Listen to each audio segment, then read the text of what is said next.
Hello everyone. Welcome you back to this series of revision lectures. बहुत बहुत धन्यवाद आप सभी का बेहतरीन response WhatsApp, YouTube, mails.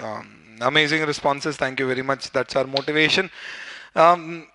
Lot of comments, बहुत सारे कमेंट्स पढ़ने की इच्छा भी थी मेरी, बट अभी समय वो नहीं है, समय हमारे सामने एग्जाम्स है, तो will just stick on to the topic. What we are doing now is for you guys is I am creating a small bite of last minute revision lecture. LDR, last day revision lectures. I would recommend that you should see these particular lectures before going to the exams. या फिर अगर आपकी exam अभी नहीं है और बाद में होने वाली है, तो जब भी आप घर पे इन सब्जेक्ट्स की पढ़ाई करें तब आप इनको डेफिनेटली देखें. या फिर आपको लगता है इन कॉन्सेप्ट्स या इन चैप्टर्स में आपके कॉन्सेप्ट वीक हैं, you should definitely look at this. The objective is not to revise the whole chapter, the objective is to revise the key points. I'll keep it very very short, compact, power packed. The objective is कम से कम समय में अपन ज़्यादा से ज़्यादा output निकाल सकें. Based on a lot of replies, comments, what I have received, I have found there have been a lot of queries, in fact, a lot of requests for revision lectures. People were asking for more revision lectures for consolidation. They were asking for corporate restructuring, valuation, accounting standards. I have revision lecture for all these things, but then वो revision lectures comparatively थोड़े से क्या हैं, they are detailed. अब समय नहीं होगा at least जो लोग अभी एग्जाम्स दे रहे होंगे उनके लिए कि वो उतना डिटेल में उन रिवीजन लेक्चर्स को ले सके. तो what you guys can actually do is, इसलिए मैंने क्या किया, मैं I have created separate lectures for you guys. These are very very small bites, power packed things which we are going to discuss about specific topics, right? तो आज हम इस particular session में कॉर्पोरेट रिस्ट्रक्चरिंग का last day revision lecture लेंगे. इसी तरह से I also share one on valuation with you. Consolidation के I have already given you basic cases. There will be no further cases which we'll be having on consolidation discussion. However, I am preparing separate set of lectures as revisionally lectures which will be available to you across the country wherever you are, either through our centers or through pen drives. तो हम pen drive में revision lectures आप लोगों के लिए provide करेंगे. I hope all of you know that people who are not my students are and are viewing these particular lectures. We take FR classes, so I take my financial reporting classes across 62 centers in India in the name of fast education. We have recently also tied up with one of the most prestigious institutes in Delhi. Deepak Gupta sir के साथ हमारा association हुआ है जिसमें उनके around 25 odd centers पर we are starting these particular lectures in the forthcoming batches. तो कृपा करके आप अपने दोस्तों यारों को recommend करें if you like the lectures, you find it useful. However, the regular batches will only be at the franchisees, no pen drives for it. घर पे कोई पढ़ाई होती नहीं है. Yes, but for revision we'll be coming out with a product on pen drives. आ जाओ दोस्तों, C A final FR last day revision corporate restructuring. Corporate restructuring as a chapter में क्या क्या चीज़ें हैं, what I have done is, जो class में हमारे बोर्ड नोट्स होते हैं जब हम पढ़ाते हैं, तो वो जो चीज़ें मैं वही लेकर आ गया हूँ. This is something what you can see, ताकि I can be a little quick in terms of my discussion. दोस्तों, कॉर्पोरेट रिस्ट्रक्चरिंग का जो चैप्टर है, एग्जाम में एक क्वेश्चन 16 मार्क का तय है. बहुत रेयर केसेस में दो क्वेश्चन 16-16 मार्क के इस चैप्टर से आए हैं. कुछ केसेस में एक 16 मार्क का क्वेश्चन और एक 8 मार्क का क्वेश्चन पूछा गया है. हमारे तरीके में हम क्या करते हैं, इसको डिवाइड करते हैं कुछ पार्ट्स में. सबसे पहले अमलगमेशन, जो आप लोग कहते हैं acquisition of company, that is part 1. Then we have acquisition of business which is part 2 of corporate restructuring. Acquisition of company में क्या होता है, ए ने बी को एक्वायर किया, बी खत्म हो गई और ए में मर्ज हो गई, या ए और बी मिलके सी बन गए, यानी एक ना एक कंपनी खत्म जरूर होती है. That is acquisition of companies. Amalgamation में हमेशा a plus B is equal to A या a plus B is equal to C होगा, यानी खत्म जरूर होगी कंपनी. एक्विजिशन ऑफ बिजनेस में ऐसा जरूरी नहीं. ए ने बी के सारे शेयर्स एक्वायर कर लिए, बी मेरी हो गई लेकिन बी अभी भी जिंदा है, उसका अभी भी बिजनेस कंटिन्यू होगा. ए और बी ने डिवीजन स्वैप कर लिए, मेरा लॉस मेकिंग डिवीजन उसको देके उसका लॉस मेकिंग मैंने ले लिया, क्योंकि मुझे लगता है मैं उससे प्रॉफिट और वो मुझसे प्रॉफिट कमा सकता है. This is again acquisition of business. ये सब अलग अलग प्रकार की रिस्ट्रक्चरिंग है. भारत में एक्विजिशन ऑफ कंपनीज के लिए AS14 है, लेकिन एक्विजिशन ऑफ बिजनेस के लिए कोई अकाउंटिंग स्टैंडर्ड नहीं है, पर हम AS14 के ही प्रिंसिपल्स यूज करते हैं. इंडेस IFRS, हालांकि ये चैप्टर उसके अनुसार नहीं पढ़ा जाता है, वहां पर अगर आप देखोगे तो बिजनेस कॉम्बिनेशंस का एक स्टैंडर्ड जरूर दिया गया. इसके अलावा हमारे कोर्स में इंटरनल रीस्ट्रक्चरिंग है, similar to what you have discussed in IPCC level, very simple. Other forms of external restructuring like demergers, spin-offs, all that stuff. And then you have buybacks. तो corporate restructuring के पूरे chapter को अपन logically 5 part में divide कर सकते हैं. आज हम क्या करेंगे, ये जो हमारा लास्ट डे रिवीजन लेक्चर है इसमें हम क्या कवर करेंगे, सबसे ज़्यादा टाइम कंज्यूमिंग एरिया है एक्विजिशन ऑफ कंपनीज अमलगमेशन. हो सकता है आईपीसीसी लेवल पे ये आपका बहुत स्ट्रांग रहा हो, तो एज सच इसमें प्रॉब्लम नहीं हो. कईयों को ऐसा रहता है ना एपीसीसी में समझ आया ना फाइनल में हमने दिमाग लगाया, उनके लिए मेरा लेक्चर ज़रूर काम में आ सकता है. तो एक्विजिशन ऑफ कंपनीज का डिस्कशन आज हम करेंगे. आई होप कुछ टर्म से आप लोग वाकिफ हैं. Absorption, amalgamation, A plus B is equal to A absorption, A plus B is equal to C amalgamation. ध्यान रखना दोस्तों, अमलगमेशन के क्वेश्चन में जब भी मैं कहूँ इस लेक्चर में अमलगमेशन, आप मानना amalgamation as well as absorption. Amalgamation के क्वेश्चन में सबसे इंपॉर्टेंट चीज होती है पीसी, परचेज कंसिडरेशन. अगर आपने पीसी निकाल लिया, इसको पीसी को कर डाला, तो लाइफ का पता नहीं, पर अमलगमेशन झिंगलाला. अमलगमेशन के क्वेश्चन में सबसे इंपॉर्टेंट चीज है पीसी निकालना. और पहली चीज ध्यान रखना, अगर अमलगमेशन है A plus B is equal to C, तो 2 पीसी आएंगे. अगर एब्जॉर्प्शन है A plus B is equal to A, तो 1 पीसी आएगा. जो कंपनी खत्म हो रही है, बंद हो रही है, उसे पीसी मिलता है, जिसे हम बोलते हैं ट्रांसफरर कंपनी. जो कंपनी कंटिन्यू करेगी वो पीसी देती है, उसे हम बोलते हैं ट्रांसफरी कंपनी. आपने सुना होगा अमलगमेशन की अकाउंटिंग 2 तरह से होती है, one is merger and one is purchase. PC किस में आएगा? दोनों में आएगा. मर्जर हो या परचेस, पीसी दोनों में आएगा. ए बी मर्ज हो के सी बन गए, तो सी ए और बी को पीसी देगी, उसके शेयर होल्डर को पीसी देगी. ए और बी अब्सॉर्ब करके, मर्ज होके अब्सॉर्ब हो गए और ए में कन्वर्ट हो गए, तो ए बी के शेयर होल्डर को पीसी देगा. मर्जर हो या परचेस, अमलगमेशन हो या एब्जॉर्प्शन, पीसी सब में आता है. पीसी ही सबसे इंपॉर्टेंट एस्पेक्ट है. इनफैक्ट हमारे सेशन में हम पीसी ही कवर करेंगे.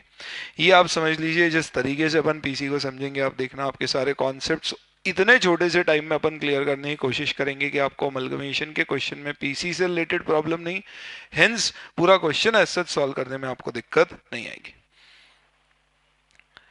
मर्जर कब होता है दोस्त? जब 5 कंडीशंस फुलफिल होती है. वो 5 कंडीशन में हमको बहुत ज्यादा डिस्कशन करने की जरूरत नहीं है, लेकिन मैं क्विकली उन 5 कंडीशंस को समराइज करूंगा, बिकॉज हमारा पीसी का कैलकुलेशन उससे अफेक्ट हो सकता है. पहली कंडीशन मर्जर की क्या होती है? All assets and liability should be taken over. Sir all assets and liability में क्या कंटिंजेंट लायबिलिटी भी लेना है? क्या fictitious asset, share issue expense जैसे एसेट्स भी लेना है? दूसरी condition, all assets and liability should be taken over at book value. Sir question, क्या बुक वैल्यू पे लेके रिवैल्यू कर सकते हैं? क्या मर्जर से पहले रिवैल्यू करके फिर टेक ओवर बुक वैल्यू पे कर सकते हैं? Third, PC should be discharged in the form of equity shares. Fourth, 90% of the shareholders should agree to the scheme. Sir 90% of share holders में कौन से, इक्विटी और प्रेफरेंस दोनों या सिर्फ इक्विटी? पीसी हमें शेयर्स में डिस्चार्ज करना है, एक्सेप्ट फ्रैक्शनल शेयर्स. क्या पीसी में हम इक्विटी शेयर्स ही दे तो ही चलेगा मर्जर में, या प्रेफरेंस शेयर भी दे सकते हैं? और आखिरी कंडीशन, बिजनेस शुड कंटिन्यू. कुछ इंपॉर्टेंट पॉइंट्स है दोस्तों, ध्यान रखना मर्जर की 5 कंडीशन में. पहला, मर्जर का मतलब होता है 2 लोग अलग थे अब साथ में काम कर रहे हैं. कितने हंसी लम्हे हो जाते अगर तुम और मैं हम हो जाते. वाह वाह वाह वाह. मर्जर इसी पे चलता है. ए और बी अलग अलग काम कर रहे थे, अब साथ में काम करेंगे. जब साथ में काम करते तो हम ये नहीं बोलते तेरी वो असेट लेंगे, तेरी वो लायबिलिटी नहीं लेंगे, तुम्हारी ये कंटिंजेंट लायबिलिटी तुम संभालो. 2 दोस्त एक परिवार में अगर 2 दोस्त अगर एक परिवार में मिल रहे हैं, तो इसका मतलब फिर उसके सारे दुख सुख मेरे सारे दुख सुख उसके. यानी कि ध्यान रखना, पहली condition, all assets and liability में all assets and all liability including fictitious asset contingent liability should be taken over. Second, book value पे लेना है, यानी रिवैल्यूएशन का कोई लॉजिक नहीं है। ना आप लेने के बाद ना लेने से पहले रिवैल्यू करोगे। हाँ, 2 साल 5 साल बाद नॉर्मल कोर्स में रिवैल्यूएशन होता है, that is different, but merger के कारण रिवैल्यूएशन नहीं होना चाहिए।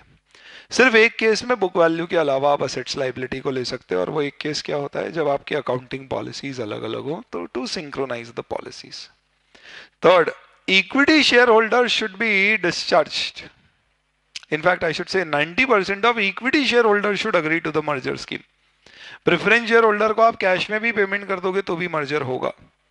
चौथी condition, equity share holders 90% should agree to the scheme. उनको पीसी डिस्चार्ज इक्विटी शेयर्स में ही देंगे, तभी तो दो लोग एक बनेंगे। ए और बी दोनों कंपनी के इक्विटी शेयर होल्डर को अगर नई कंपनी के इक्विटी शेयर मिलेंगे तो ही तो नई कंपनी ही उनके कंट्रोल में होगी, जिसके कंट्रोल में पहले पुरानी कंपनीज होती थी, तो ही मर्जर कहलाएगा।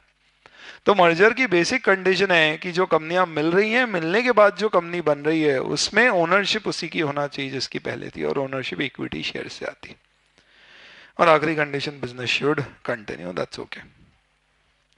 ये हमारी कुछ बेसिक 5 कंडीशन है। ये मैंने आपको क्यों बताई, इसका पीसी से क्या वास्ता है। दोस्तों एक चीज बहुत अच्छे से सुन लेना तुम, पांचों कंडीशन में एक भी कंडीशन ऐसी नहीं है जो कहती है कि पीसी का कैलकुलेशन कैसे किया जाएगा। यानी अगर क्वेश्चन आता है ए ने बी को, ए और बी दोनों अमलगमेट हो रहे हैं, अब्सॉर्ब हो रहे हैं, और बी की एसेट्स को मार्केट वैल्यू पे लिया जा रहा है, तो ये मर्जर नहीं हो सकता, because assets are not taken over at book values. लेकिन अगर क्वेश्चन ये कहे कि ए और बी मर्ज हो रहे हैं, दोनों की एसेट्स की मार्केट वैल्यू के आधार पर उनको नई कंपनी में शेयर्स दिए जाएंगे, लेकिन असेट्स और लाइबिलिटीज बुक वैल्यू पे ली जाएगी, तो मर्जर की कंडीशन सेटिस्फाई होती है। यानी इंपॉर्टेंट है कि असेट लाइबिलिटी बुक वैल्यू पे नहीं आना चाहिए। इंपॉर्टेंट ये नहीं है कि PC market value, sorry, important ये है कि असेट लाइबिलिटी मार्केट वैल्यू पे नहीं बुक वैल्यू पे आना चाहिए। इंपॉर्टेंट ये नहीं है कि पीसी का कैलकुलेशन मार्केट वैल्यू पे बेस्ड है या बुक वैल्यू पे। तो हमने देखा पीसी के 2 मेथड होते हैं, नेट असेट और नेट पेमेंट। मर्जर में भी मेथड दोनों दोनों काम में आ सकते हैं, नेट असेट और नेट पेमेंट। हो सकता है नेट असेट मेथड में आप पीसी मर्जर का मार्केट वैल्यू ऑफ असेट्स के आधार पे डिसाइड करो, पर असेट्स लेना होगी आपको बुक वैल्यू पे। बट पैसे देते समय हो सकता है कि आप मार्केट वैल्यू के आधार पे उसको पीसी पे करो या शेयर्स दो। You got this point. तो पीसी कैसे कैलकुलेट होगा मर्जर में, इसकी कोई कंडीशन नहीं है, कैसे भी हो सकता है। Asset liability should be taken over at book values. Net payment method में भी आप पीसी किसी भी तरह से दे सकते हो। मैं बोल सकता हूं कि मैं ए और बी को मर्ज करके सी बनाऊंगा, और सी ए और बी को उनकी मार्केट वैल्यू के आधार पे इक्विटी शेयर्स इशू करेगी। ये भी मर्जर हो सकता है, भले ही मार्केट वैल्यू ऑफ शेयर्स के आधार पे पैसे दिए जा रहे हैं, क्योंकि पीसी की कोई कंडीशन नहीं। तो दोस्तों अब सीधे आ जाते हैं अपन परचेज कंसिडरेशन के डिस्कशन पे। पीसी एज सच कैसे निकाला जाता है दोस्त, 2 मेथड होते हैं, नेट एसेट और नेट पेमेंट। उससे पहले आप पीसी में पहली डेफिनेशन सुन लो। Purchase consideration is the consideration given by the transferee company to the share holders of transferor company. यानी पीसी वो कंसिडरेशन है जो ट्रांसफरी यानी कि एक्वायरिंग कंपनी देती है, किसको, ट्रांसफरर कंपनी के शेयर होल्डर को। तो अगर मैं ट्रांसफरर कंपनी को कोई लिक्विडेशन एक्सपेंसेस के लिए पैसा दे रहा हूं तो वो पीसी में ऐड नहीं होगा। इंडेस में होता है, एएस में नहीं। हमको एग्जाम में क्वेश्चन एज पर एएस ही सॉल्व करना है, इंडेस नहीं। तो जब मैं पीसी का पेमेंट कर रहा हूं तो जो शेयर होल्डर को मैं पैसा दूंगा, यानी जो पैसा मैं ट्रांसफरर के शेयर होल्डर के लिए दे रहा हूं, सिर्फ वही पीसी में आएगा। शेयर होल्डर मतलब both equity as well as preference share holder.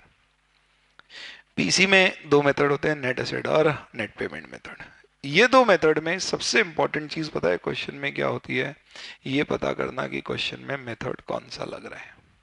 क्या ये क्वेश्चन नेट एसेट का है या ये नेट पेमेंट का है, इसको समझ लिया तो आपका अगला स्टेप बहुत आसान हो जाएगा पीसी निकालने का। क्या सर नेट एसेट और नेट पेमेंट निकालने में कौन सी बड़ी बात है, उसके बारे में आते हैं अपन। उससे बात करते हैं। उससे पहले आप पीसी के कुछ इंपॉर्टेंट पॉइंट सुन लीजिए ध्यान से। रिमेंबर, जब भी परचेज कंसिडरेशन कैलकुलेट करना है तो पहली प्राथमिकता अग्रीड वैल्यू को देते हैं, दूसरी मार्केट वैल्यू को, तीसरी बुक वैल्यू या फेस वैल्यू को। जैसे ए और बी एब्जॉर्ब करके ए बन में कन्वर्ट हो गए, A absorbs B to make A limited. अब ए बी को बीसी देगा। मैंने बोला ए ने बी को अपने 100 इक्विटी शेयर दिए जिसकी मार्केट वैल्यू 50 है पर अग्रीड वैल्यू 40 है, तो आप पीसी किस रेट से निकालना? 40। क्वेश्चन बोलता है जिसकी मार्केट वैल्यू 50 है, अग्रीड वैल्यू कुछ नहीं बोला है, तो आप ऑब्वियसली अज्यूम कर लेना कि 50 रुपए पे ही पीसी कैलकुलेट होगा।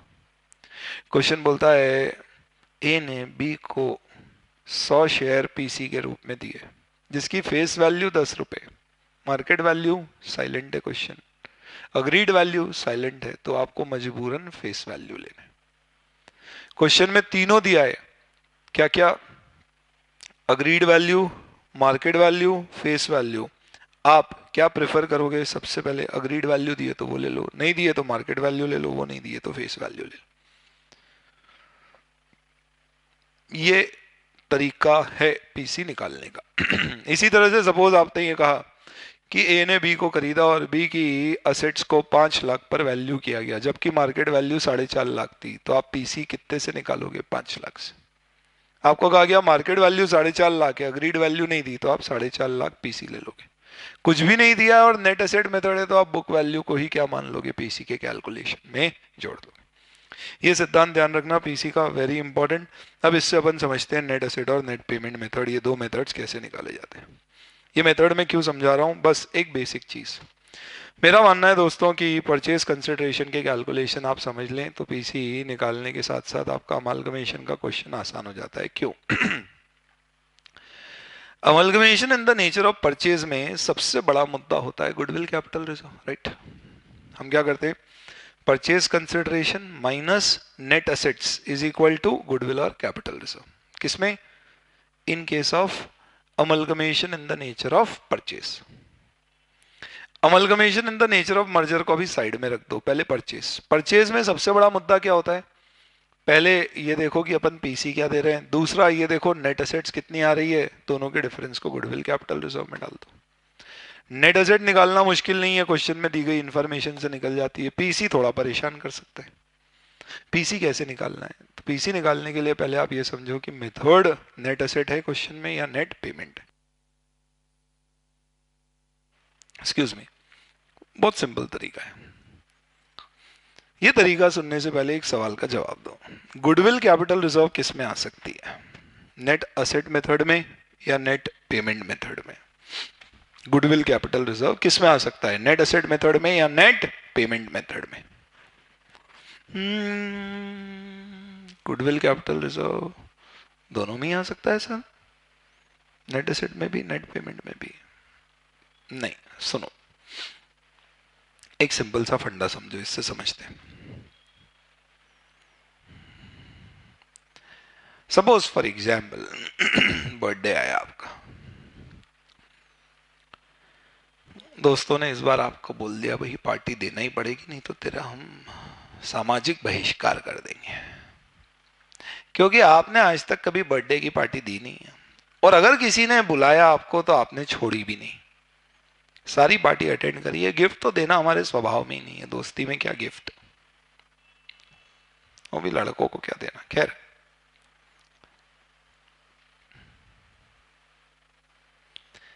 अब हमें लगता है यार इस बार तो पार्टी देना ही पड़ेगी, क्या करें?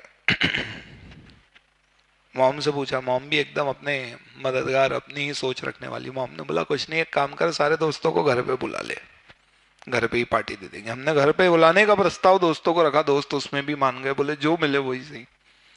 मॉम ने बोला कोई टेंशन नहीं है, तू बुला ले सबको, सैटरडे को ऐसे ही हफ्ते भर में थोड़ी थोड़ी सारी साग सब्जियां बच जाती है, पाव भाजी बना देंगे।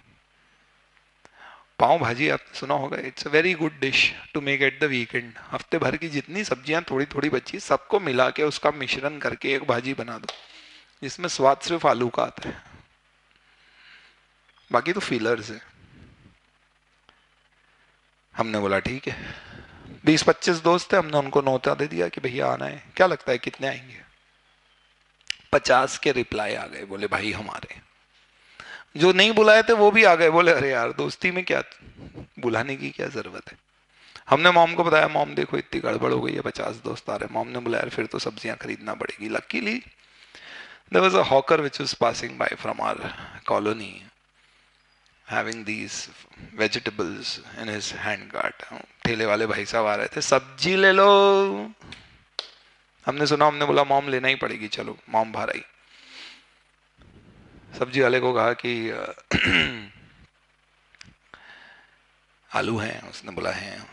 मॉम ने देखा टमाटर भी हैं, ये भी काम आ जाएंगे, गाजर पत्ता गोभी सभी चीज दिख रही थी काम की। तो मॉम ने बोला बताओ आलू क्या भाव दिए? उसने बेचारे ने बोला 15 रुपए किलो। मॉम ने वहीं से शुरू किया, क्या 15 रुपए? अभी सुबह आया था वो तो 11 रुपए किलो में दे जा रहा था। उसने बोला आप उससे ले लो। हमने बोला अरे मॉम लो, क्या कर रहे हो? मॉम ने बोला चल 12 रुपए तोल ले। 10 मिनट तो आलू में ही निकल गए। और हमको लग रहा है यार दोस्तों के आने का टाइम हो गया, इतना समय अगर निकल गया इसमें तो कैसे काम होगा। हम समझा रहे मॉम को जल्दी लो। मॉम ने बोला रुक, एक एक सब्जी का दाम तय करेंगे, फिर ये तोलेगा, उससे पैसे दे देंगे। हमने बोला यार मॉम बहुत देरी हो जाएगी। हमने ठेले वाले को बोला ठेले वाले सारी सब्जियां दे दे, ये ले 2000 रुपए। ठेला वाला मान गया। 2000 रुपए में हमने सारी सब्जियां ले ली। मॉम ने बोला अरे ये क्या किया? अपन एक एक करके सारी सब्जियों के भाव करके तोलते तो हो सकता है ये 1800 में मिल जाती। हमने कहा हो सकता है 2100 भी पड़ जाते। मॉम ने बोला हाँ हो सकता है। हमने बोला छोड़ो ना मॉम, कहाँ एक एक करके अपन हर असेट की वैल्यू निकालेंगे, अपन तो नेट पेमेंट डिसाइड करो और सारी असेट्स ले लो। इसे कहते हैं net payment method. Net payment method में मैंने 2000 दे दिए और सारी असेट्स लेकर आ गया उसकी। अब आप बताओ क्या संभावना है क्या कि मैं थोड़े ज्यादा दे आया हूं? गुडविल। संभावना है क्या मैं बचा के ले आया हूं? Capital reserve. सामने वाले की गरज ज्यादा रहेगी सारी बेचने की तो कैपिटल रिजर्व की संभावना बढ़ जाएगी, अपनी गरज ज्यादा रहेगी तो गुडविल की संभावना बन जाएगी। ये है नेट पेमेंट मेथड। इसलिए नेट पेमेंट मेथड में हम कभी भी क्या नहीं करते, हम असेट्स की वैल्यू के आधार पे पेमेंट डिसाइड नहीं करते। हमने ये नहीं कहा कि हम असेट को वैल्यू नहीं करते, हम असेट को बाद में वैल्यू करते हैं ये देखने के लिए कि पैसे कितने ज्यादा या कम दे दिए, क्योंकि बुक्स में तो हमें असेट रिकॉर्ड करना पड़ेगी। लेकिन हम उसके आधार पे पेमेंट डिसाइड नहीं करते। मॉम नेट असेट मेथड पे जाना चाह रही थी, हम नेट पेमेंट पर डील कराए। मॉम अगर नेट असेट मेथड फॉलो करती तो वो एक एक सब्जी की वैल्यू निकालती, उसका पैसा डिसाइड करती, टोटल लगाती, ये पैसा दे देती। कोई लाइबिलिटी होती तो काट के नेट पैसा दे देते, इसलिए नेट असेट कहते हैं, नेट असेट माइनस लाइबिलिटी।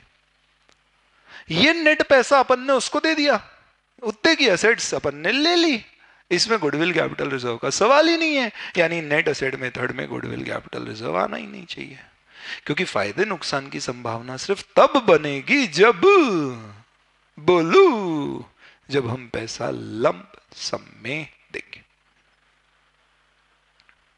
ठीक है, ओके। तो आप क्वेश्चन में ये देखो कि आपको जो पैसे देने की बात हो रही है, क्या वो लमसम पैसे दिए जा रहे हैं या जो असेट्स की वैल्यू है बस उतने पैसे दिए जा रहे हैं? असेट की वैल्यू के बराबर पैसे दे रहे हैं तो वो नेट असेट है, नहीं तो नेट पेमेंट। नेट पेमेंट है तो मान के चलो गुडविल कैपिटल रिजर्व आएगा, नेट असेट है तो मान के चलो गुडविल कैपिटल रिजर्व नहीं आएगा। इसका मतलब क्या हुआ? पहले क्वेश्चन पढ़ो, ये डिसाइड करो नेट असेट है या नेट पेमेंट, और फिर उसके बेसिस पे पीसी निकालो। आया समझ में? अब मैं आपके सामने कुछ जो हम ब्रह्मास्त्र यूज करते हैं रिवीजन के लिए उसके कुछ क्वेश्चंस रखता हूं, उससे आप लोग ये डिसाइड करके मुझे बताना है ये नेट असेट मेथड है या नेट पेमेंट। शॉर्ट क्वेश्चंस है, क्विकली कुछ क्वेश्चंस लेंगे, सॉल्व नहीं करेंगे, सिर्फ नेट असेट और पेमेंट मेथड में डिसाइड करना है। याद रखना, लमसम पैसा दे रहे हैं नेट पेमेंट, असेट्स के आधार पे पैसा दे रहे हैं नेट असेट।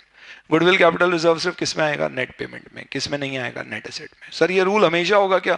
प्रभु हमेशा नहीं होगा, जनरली होगा। कुछ एक्सेप्शंस होते हैं, जैसे कि अगर आपने लिक्विडेशन एक्सपेंस का कुछ पैसा दिया तो वो गुडविल में ऐड हो जाएगा। कभी कोई स्टॉक रिजर्व आ गया, ट्रांसफरी ने ट्रांसफरर को कोई प्रॉफिट पर गुड्स बेच रखे थे जो आगे नहीं बिके, तो उस पर स्टॉक रिजर्व के कारण गुडविल आ सकता है। कई बार पीसी कैलकुलेट करने की वैल्यूज और बुक्स में लाने की वैल्यूज अलग अलग होती है। पीसी मैंने कैलकुलेट करते समय आलू को वैल्यू किया सपोज 500 रुपए पे, मैंने कहा बुक्स में मैं लाऊंगा 400 पे, तो पीसी भले ही नेट एसेट से दिया पर क्योंकि वो सेम वैल्यू पर बुक में एसेट्स नहीं आई है इसलिए डिफरेंस गुडविल में चले जाएगा। पर ये सब एक्सेप्शनल केस है, नॉर्मली नेट एसेट मेथड में गुडविल नहीं आएगी एक्सेप्ट दीज केसेस। या फिर ऐसा भी हो सकता है कई बार कि नेट एसेट मेथड में ही गुडविल वैल्यू कर दी जाए। मॉम ने बोला चल ये तेरी सब्जियों के इतने पैसे, पर तू बढ़िया सब्जियां लाया तो 50 रुपए हमारी तरफ से एक्स्ट्रा, तो ये तो हमने उसको बोल के गुडविल के पैसे दे दिए। पर वो गुडविल जो बैलेंसिंग फिगर से अपन निकालते हैं ना कि भैया नेट एसेट इतनी पीसी इतना, तो डिफरेंस गुडविल वो सिर्फ किस मेथड में होता है, नेट पेमेंट मेथड में, राइट। चलिए कुछ क्वेश्चंस देखते हैं अपन, उससे समझते हैं अपन। ब्रह्मास के हमारे क्वेश्चंस हैं बहुत सारे हैं, बट मैं सिर्फ कुछ ले रहा हूँ नेट एसेट पेमेंट आपको समझाने के लिए। देखिए, A absorbs B, determine PC. Okay, B के पास इक्विटी शेयर है 1 लाख के 10 रुपए के, प्रेफरेंस शेयर है 5 लाख के 10 रुपए के, डिवेंचर है 10 लाख के। इक्विटी शेयर होल्डर को हम इक्विटी शेयर देंगे 10 रुपए each, market value 25, exchange ratio 2:1। Equity share को आप क्या दे रहे हो, 1 लाख इक्विटी शेयर को 2:1 के एक्सचेंज रेशियो में 25 की मार्केट वैल्यू, 10 की फेस वैल्यू के एक शेयर्स। आप बताओ फटाफट पढ़ के क्या लग रहा है, नेट एसेट या नेट पेमेंट? क्या असेट के आधार पे पीसी डिसाइड हो रहा है? नहीं सर, शेयर्स की वैल्यू के आधार पे, यानी ये नेट पेमेंट है। इसमें आप जो पैसे दोगे और जितने की नेट एसेट आएगी डिफरेंस होगा, गुडविल कैपिटल रिजर्व आ सकता है। करेंगे क्या, 1 लाख बी के शेयर्स के बदले हम 2:1, 2:1 यानी 2 for 1, यानी 2 for 1, 2 लाख शेयर 1 लाख के बदले में देंगे। मार्केट वैल्यू है, फेस वैल्यू है, अग्रीड वैल्यू नहीं है तो मार्केट वैल्यू ले लेंगे, तो 25 इंटू 2 लाख यानी 50 लाख का पीसी आ जाएगा, जो हम किसको देंगे, इक्विटी शेयर्स। पीसी में शेयर होल्डर शब्द यूज किया तो प्रेफरेंस शेयर भी आएगा। Preference share are to be discharge at 20% premium by issuing equity share at market value. Preference share 5 lakh का है, 20% प्रीमियम पे डिस्चार्ज करना है और देंगे हम हमारे इक्विटी शेयर मार्केट वैल्यू पे। यहाँ पे पीसी कैसे आएगा, नेट पेमेंट ही है ये भी, और पीसी होगा कितना, 5 lakh, 20% premium 6 lakh. Shares issue market value पे होंगे। आप बताओ यहाँ पे हम किसके आधार पे 6 लाख ले रहे हैं, मार्केट वैल्यू या अग्रीड वैल्यू? मार्केट वैल्यू ना ना ना, अग्रीड वैल्यू। नहीं नहीं sir, market value, agreed value. 5 lakh की अग्रीड वैल्यू है, 20% प्रीमियम, अपने को उसको 6 लाख रुपए देना है। हमारे कितने शेयर इश्यू होंगे, ये पीसी निकालने का तरीका नहीं है, ये पीसी डिस्चार्ज करने का तरीका है। याद रखना एक और इंपॉर्टेंट बात, पहले समझो नेट एसेट मेथड है या नेट पेमेंट, और बाद में ये भी समझो कि पीसी कैसे निकल रहा है। पीसी दो तरह से निकलता है। कई बार ये दिया जाता है कि मैं जो ले रहा हूं वो 100 रुपए का है, कई बार ऐसा दिया जाता है मैं उसे जो दे रहा हूं वो 100 रुपए का है। जैसे कि आपका एक इक्विटी शेयर 50 रुपए पर वैल्यू किया गया है और उसके लिए जितनी जरूरत है उतने मैं शेयर्स अपने दूंगा, तो पीसी क्या हो गया, 50 रुपए पर शेयर। आपके एक इक्विटी शेयर के बदले में मैं मेरे आपको 2 इक्विटी शेयर दूंगा, मेरे इक्विटी शेयर की मार्केट वैल्यू 25 रुपए, तो पीसी क्या हो गया, 50 रुपए। तरीके अलग अलग है। कभी ऐसा बोला जाए कि आपका एक इक्विटी शेयर 40 रुपए की अग्रीड वैल्यू पे लिया जाएगा और मैं अपने 2 इक्विटी शेयर इशू करूंगा जिसकी मार्केट में वैल्यू 25 है, तो क्योंकि आपकी अग्रीड वैल्यू 40 है तो वो 40 लेंगे, जो मैं दे रहा हूं उसको कंसिडर नहीं करेंगे। देखते हैं अपन कुछ क्वेश्चंस। थर्ड क्वेश्चन देखते हैं। देखिए, A 50, B 30, market value. Shares of A are to be agreed to be issued at 20% below its market price. Number of equity shares of B are 10,000. देखो इस क्वेश्चन में ए का share 20% below market price पर issue होगा, ये agreed value है। Number of equity share of B are 10,000 और market value दी गई है। अब आप बताओ पीसी कैसे निकाले।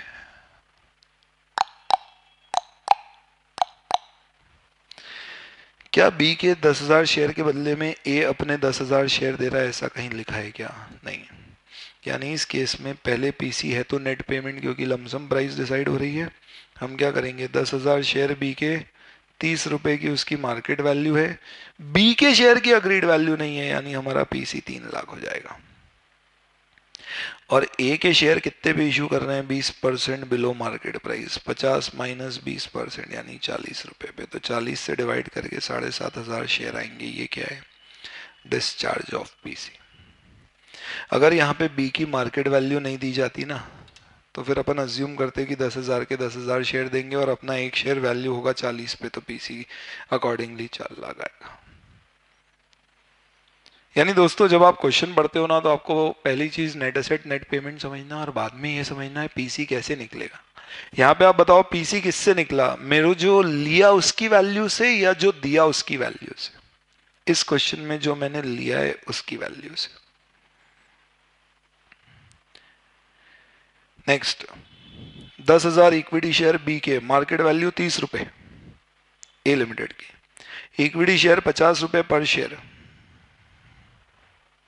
सॉरी ये फुल स्टॉप है। बी की मार्केट वैल्यू 30 है, ए की 50 है। PC discharge by issue of equity share of A limited, share of B limited are valued at 40 per share. यहाँ पे तो स्ट्रेट फॉरवर्ड हो गया, बी का एक शेयर कितने पर वैल्यू हो रहा है, 40 रुपए पे, तो 10,000 इंटू 40 यानी क्या हो गया, 4 लाख। और ए का इक्विटी शेयर 50 पे डिस्चार्ज होगा, इससे नंबर ऑफ इक्विटी शेयर्स आ जाएंगे। ये 30 रुपए से कोई मतलब नहीं, क्योंकि बी की अग्रीड वैल्यू दी गई है।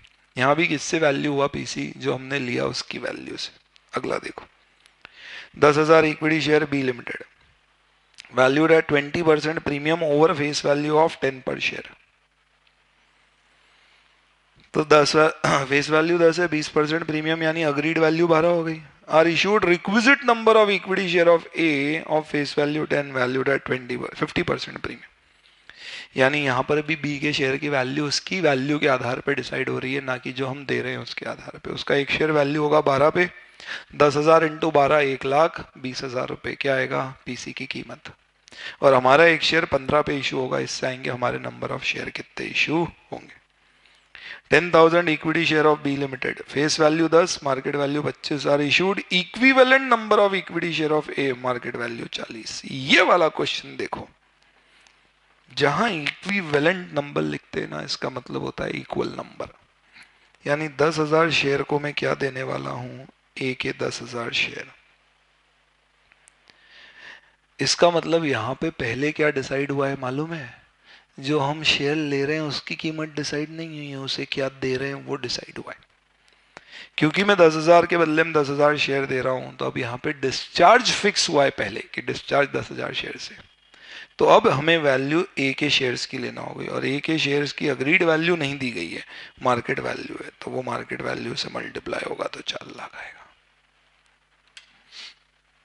एनीवेज दोस्तों, ऐसे और बहुत सारे आपके क्वेश्चंस हैं इसमें, but once again, if you want these particular questions along with the solution, then if you have time to see this again, मैं यहाँ पे I have my details given up, phone number पे WhatsApp email कर दो, मैं आपको questions और उसके सॉल्यूशंस हैंड रिटन दोनों भेज दूंगा मेल पर। You will get it, not to worry. But अभी मेरा ऑब्जेक्टिव सिर्फ आपको क्या है, पीसी निकालने से आगाह करना है। ध्यान रखो हर क्वेश्चन में पीसी कैसे निकलता है, पहला क्वेश्चन पढ़ो, दूसरा ये समझो क्वेश्चन आपको क्या बता रहा है, जो असेट्स ले रहे हैं उसकी वैल्यू के आधार पे कितने पैसे देना है, या कोई और तरीका। कोई और तरीका है तो नेट पेमेंट, असेट की वैल्यू के आधार पे है तो नेट असेट। नेट असेट में बैलेंसिंग फिगर वाली गुडविल कैपिटल रिजर्व नहीं आएगी, नेट पेमेंट मेथड में balancing figure goodwill capital reserve आएगा। नेट पेमेंट मेथड में पीसी निकालते समय ध्यान रखना, क्वेश्चन ने जो चीज ली है उसकी वैल्यू दे दी है, अग्रीड वो ले लो, मार्केट वैल्यू वो ले लो, नहीं तो फेस वैल्यू। लेकिन अगर क्वेश्चन ने जो लिया है उसके पहले आपको यह बताया है कि उसको देना क्या है, तो जो दिया जा रहा है जिसे हम बोलते हैं डिस्चार्ज ऑफ पीसी, उसकी अग्रीड वैल्यू हो तो वो, नहीं हो तो फिर उसकी मार्केट वैल्यू, वो नहीं हो तो उसकी फेस वैल्यू। ये ध्यान में रख के आप पीसी कैलकुलेट करो, पीसी सही तो अगले स्टेप सही। ठीक है, पहला पॉइंट मैंने आपको बता दिया पीसी। ये जो डिस्कशन था ये किसके लिए रेलेवेंट था, परचेज कंसिडरेशन। मर्जर मेथड हो या परचेज मेथड हो, दोनों ही केस में पीसी का कैलकुलेशन इसी तरह से किया जाएगा। फिर जब आप क्वेश्चन पे आओगे ना, तो मेरे हिसाब से आप सिर्फ स्टेप सुन लो क्या करना। Amalgamation in purchase, amalgamation in nature of purchase में अमलगमेशन का क्वेश्चन सॉल्व करने के लिए मैं फ्रेंड्स, अपने दोस्तों, अपने स्टूडेंट्स को कहता हूं यूज 3 स्टेप्स फिक्स। क्या क्या चाहिए अपने को? PC, net asset, goodwill. तो पहला स्टेप क्या होना चाहिए सर? पीसी नहीं, net asset. Amalgamation in nature of purchase के क्वेश्चन में नेट एसेट निकालना हर क्वेश्चन में कंपलसरी है, नेट पेमेंट मेथड हो या नेट एसेट मेथड। तो आप पहले क्या निकाल लो? Net asset. फिर स्टेप 2 होगा पीसी निकालने का मेथड। अगर पीसी नेट पेमेंट मेथड से तो पूरी मेहनत से निकलेगा, लेकिन अगर पीसी नेट एसेट मेथड से तो जो स्टेप 1 में नेट एसेट आई है वही स्टेप 2 की क्या हो जाएंगी? PC subject to any changes. और स्टेप 3 में फिर सीधे सीधे गुडविल कैपिटल रिजर्व आएगा, अगर कोई additional information like liquidation expense stock reserve है तो। नहीं तो नेट एसेट मेथड में गुडविल कैपिटल रिजर्व आएगा ही नहीं। और अगर नेट पेमेंट मेथड है तो पहले नेट एसेट, फिर पीसी और फिर गुडविल कैपिटल रिजर्व। तो amalgamation in nature of purchase में 3 मेथड सीक्वेंस याद रखना। पहला मेथड, सॉरी, पहला स्टेप नेट एसेट, दूसरा स्टेप पीसी, तीसरा स्टेप गुडविल कैपिटल रिजर्व। ऊपर नीचे मत करना स्टेप्स को, मेहनत बढ़ जाएगी। मेरा मानना है स्टूडेंट्स को सबसे ज्यादा प्रॉब्लम क्या होती है? क्वेश्चन शुरू कहां से करें। मेरे स्टूडेंट्स को क्लास में कभी ये प्रॉब्लम नहीं होती है क्वेश्चन सॉल्व हो या नहीं हो। सर नहीं होते क्या? अरे होते हैं यार। पर वो कभी भी ये नहीं सोचते कि क्वेश्चन शुरू कहां से करना है, क्योंकि अपन उसको सीक्वेंशियल ऑर्डर में इस तरह से फिट करते हैं कि वो हमेशा वो मेथड फिट होगा ही होगा। तो amalgamation in nature of purchase में पहला स्टेप नेट एसेट, दूसरा स्टेप पीसी, तीसरा गुडविल कैपिटल रिजर्व। पर जब आप amalgamation in nature of merger में आओगे, मर्जर के केस में नेट एसेट्स निकालना जरूरी सिर्फ तब होता है जब पीसी नेट एसेट मेथड से, क्योंकि मर्जर में अपन सारी एसेट लाइबिलिटी को बुक वैल्यू पे ले लेते हैं, रिजर्व्स भी मर्ज करते हैं। फर्क सिर्फ क्या होता है? कैपिटल आया कितना और दिया कितना, और उसका डिफरेंस रिजर्व से एडजस्ट होता है। तो मर्जर के केस में आप पहले क्वेश्चन में देखो नेट एसेट मेथड है या नेट पेमेंट मेथड है, राइट। और फिर आप क्या करो? 2 स्टेप्स निकालो। पहला स्टेप होगा आपका पीसी, दूसरा होगा adjustment to reserves. Asset liability same value पे आना है, रिजर्व्स भी क्लब होंगे, सिर्फ ट्रांसफरर का कैपिटल लिया और उसको जो कैपिटल दिया इसमें डिफरेंस होगा। तो आप पहले निकालो अपन दे क्या रहे, यानी पीसी। पीसी में नेट एसेट निकालना अगर नेट एसेट मेथड से पीसी आ रहा है तो, नहीं तो नेट पेमेंट मेथड से सीधे पीसी आ जाएगा। और पीसी निकालने के बाद सेकेंड स्टेप में आप एडजस्टमेंट टू रिजर्व्स कर देना, तो ऑटोमेटिकली 2 स्टेप में आपके सारे क्वेश्चन सॉल्व हो जाएंगे। ठीक है, छोटा सा बाइट लेना था मुझे, बहुत ज्यादा समय आपका लेना नहीं था। तो I thought this is something which is most powerful and impactful thing which I can discuss with you guys. तो this is something which will be helpful for you for calculation of amalgamation. मैंने normally अपन class में जो speed रखते हैं उससे थोड़ा फटाफट चीज़ों को बताया, just to keep it short. आपको कोई भी चीज़ लगती है आप पॉज करके उसको दोबारा देख सकते हैं, you can see it, you have the videos. I will suggest, आपको लगे तो ये वीडियो डाउनलोड करके रख लीजिए, जब भी आपको ज़रूरत लगे एक बार क्विकली इसको लगा के सुन लीजिएगा। कभी नींद नहीं आए तो लगा के सो जाना, बढ़िया गहरी नींद आएगी। बहुत बहुत धन्यवाद आप सभी का वीडियो देखने के लिए। कुछ और रिवीजन लेक्चर्स आपके इस अटेम्प्ट के लिए I will be coming out very very very very soon, and thank you very much for your excellent love, affection and replies. Keep referring your friends about these particular lectures, it could be useful for them, and do also refer your juniors for our batches across India for financial reporting. Thank you very much. Sarthak Jain saying goodbye.